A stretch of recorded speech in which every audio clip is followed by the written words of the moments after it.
성경의 숲을 걷다 오늘은 역대상 5장입니다.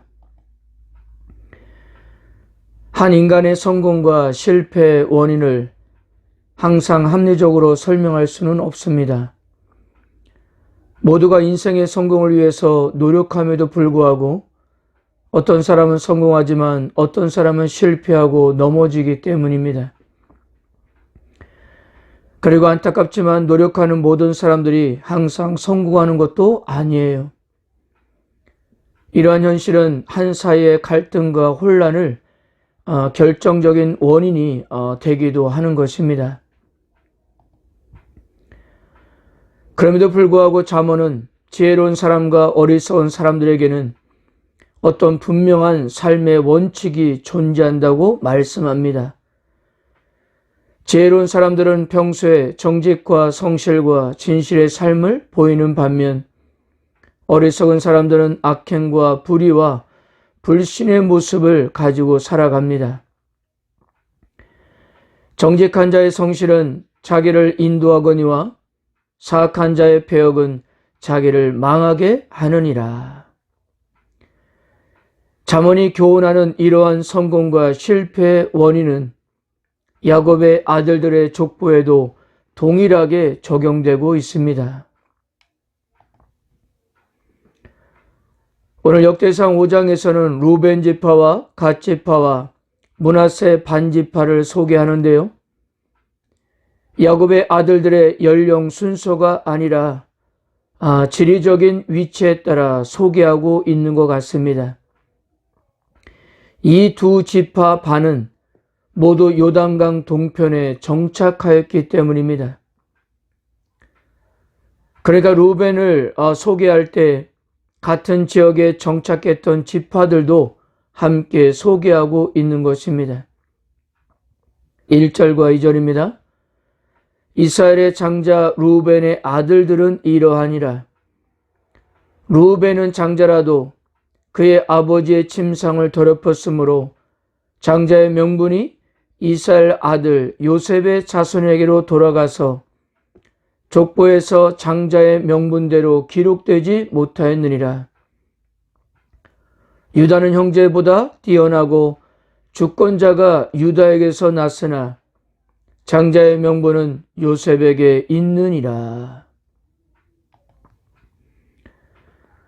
루벤 족보는 1절에서 2절에서 보시는 것처럼 매우 특별한 진술로부터 시작되고 있습니다.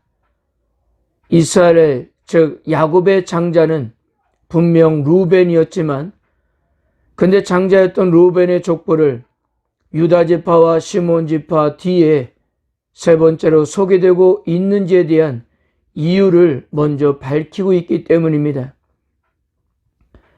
그것은 루벤이 서모 비라와 통관하는 범죄로 인해 장자권이 상실되었기 때문이라는 거예요.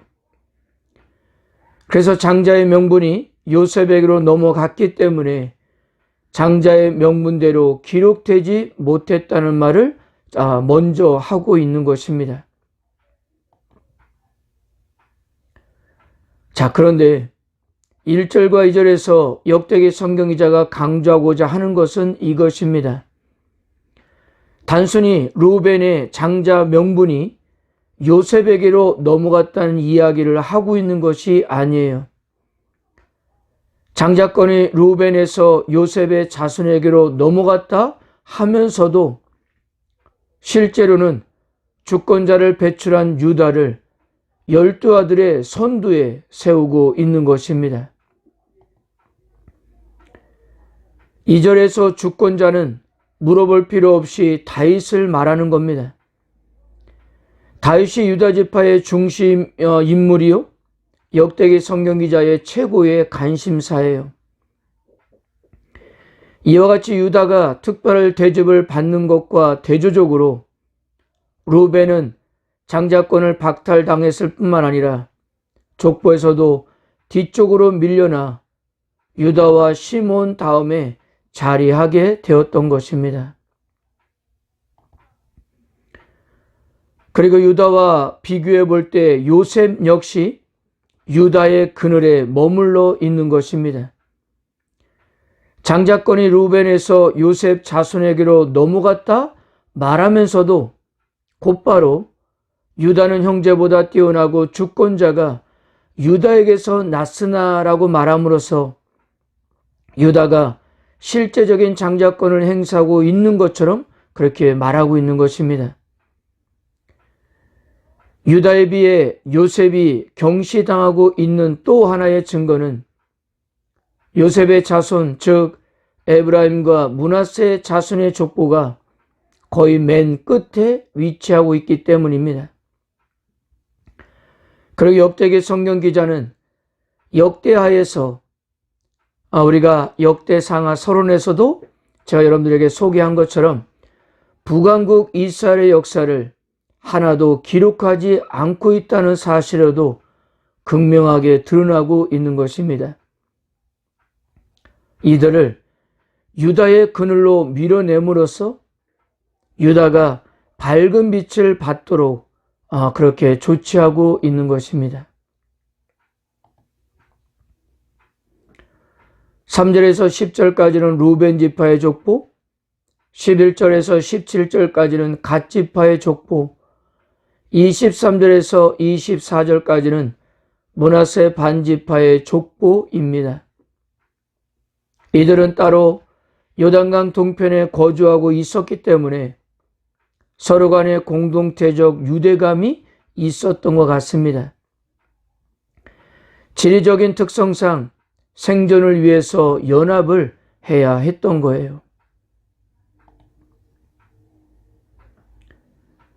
18절에서 22절까지 그들이 큰 승리를 이루었던 전쟁 이야기가 기록되고 있는데요. 세 지파가 전쟁에서 승리할 수 있었던 것은 그들이 하나님을 의뢰하고 하나님만을 찾았기 때문이었습니다. 이 세 지파의 지리적인 상황을 볼 때 늘 주변 나라들의 침략에 쉽게 노출되었습니다. 고립된 상황에서 살고 있었던 세 지파가 전쟁의 위협 속에서 선택할 수 있는 유일한 방법은 하나님을 찾고 의지하는 것뿐이었던 겁니다. 여기 하나님께서도 그들의 간절한 기도와 믿음에 응답하시고 위대한 승리를 안겨주신 것입니다.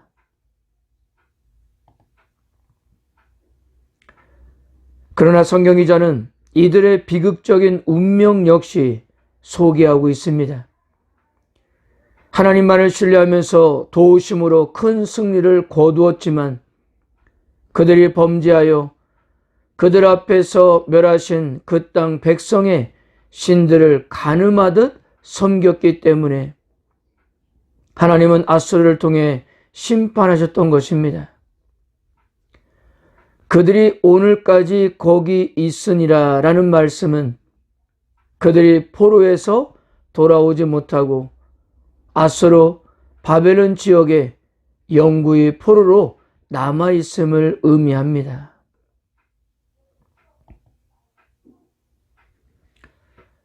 사랑하는 성도 여러분, 하나님의 역사에는 우연이란 있을 수 없는데요. 하나님은 역사의 매 사건마다 간섭하시며 활동하십니다. 그러므로 하나님의 은혜를 망각한 배교와 우상 숭배의 결말은 곧 패망과 포로 사건이었던 것입니다. 사랑하는 성도 여러분, 하나님은 언제나 함께 하시면서 우리에게 은혜를 베푸십니다.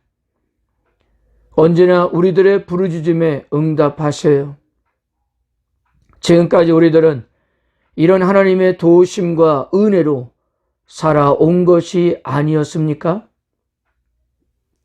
그러므로 매 순간 그 은혜와 도우심을 잊지 않고 감사함으로 살아간다는 것은 너무나도 중요합니다. 어떤 상황 속에서도 하나님을 신뢰하며 간절히 기도하십시오. 오늘도 하나님은 그런 우리들에게 은혜를 주시고 또한 도우심을 허락해 주실 것입니다. 오늘도 우리와 함께 하시는 하나님을 온전한 마음으로 바라보시고 신뢰하는 하루가 되시기를 바랍니다. 아멘.